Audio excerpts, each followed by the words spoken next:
And welcome back to part 2 of Afternoon Music Radio. Appealing to a younger listenership than Linda Jane is John Paul Ballantine. He explains where he got his style of presentation from. I used to listen to an awful lot of American radio stations on tape when I was younger, and I just sort of picked it up from there, and I became sort of, I suppose, if you like, an American disc jockey.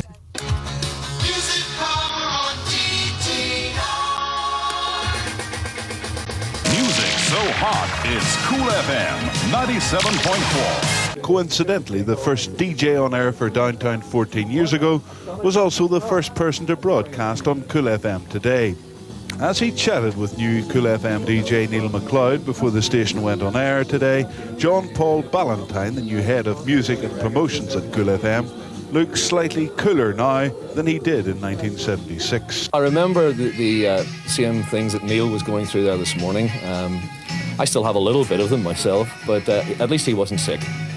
Yeah, I remember a bucket did come in. You were actually here, yeah. Well, I have to say, first and foremost, it was the most nerve-wracking thing I'd ever done in my life. I'd appeared on stage many times, I'd done many discos, but to actually physically go live on the radio was just way over the top of my head. Yeah, for all of us, wasn't it? This is John Paul with you.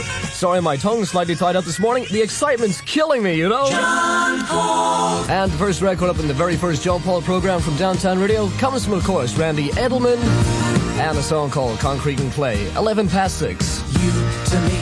It was an incredible time, but at the culmination of everything, I did feel physically ill, and I'm sure the story goes around that I was actually physically ill at one point. In the waste paper basket? That's the story I heard. Yes, it was. I didn't want to make a mess of the studio because they were quite new and they were lovely. I didn't want to make a mess for anyone else. The best fun times were actually when we were on the radio all together, because it was the most amazing time for everybody. Oh yes, folks, if you want to see what JD looks like and feel ill all weekend, you can see him tonight with Big T down in the Craigavon Shopping Centre, and tomorrow he's going to be with me in Ballymena. The wee feet's going to be worked off me. Here, take that. Oh! You know, Jippo, the thing that I will always remember about you is that despite how green around the gills you might have been when you came down to the studio, how ill you might have been from the night before. Because you liked to party, didn't you guys? Well, Let's be honest. But the minute you hit, I used to think, how is he going to do a programme? And the minute you threw open that fader and the mic came on, you just sparkled. Mm-hmm. I thought, how does he do that? How does he leave his illness at the door?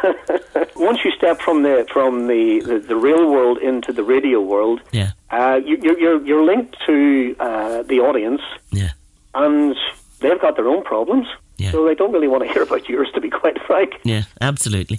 We were in a place at a time where the world was our oyster. We could decide which way we were going to take it, yes, and we did. Yes, and thank God we took it in the right direction. Jingles in the machine quickly. Tape on the upright machine. Thank you. First record on the turntable. Got that. Ladies and gentlemen, we have just built the show. I can remember there was a certain BBC Radio 1 jock. I remember working with Tony Blackburn in Bangor. Yes. I remember working with Simon Bates. Yeah. I remember working with, and even before that, we worked with Stuart Henry from Radio Luxembourg up in Port Rush. And you know, and one of the most amazing things, Stuart Henry went back to Radio Luxembourg several days later, and he played a song for all the people he had seen and worked with and met in Northern Ireland, and he played We Are Family. And I just thought, you know, that's it. He's okay. We are family. Yes, we are indeed. Thank you once again for my name. People used to call me John, people used to call me Paul, people used to call me John Paul, but you got it right, you called me Jippo, and then you even shortened it to Jip. Now everybody just calls me Jip, which is great. Thank you, Candy. Take care, bye. John Paul. Always reminds me of Private Detectives, that song, for some reason or other. Maybe that's what the TV show was about. I can't even remember. Tony Christie in the avenues and alleyways. Dr. 50 on Ferry FM. Modern Talking and Brother Louie. Love it, love it, love it. Tell you what, we'll take a break, and when we come back, we'll have Billy Ocean and Caribbean Queen.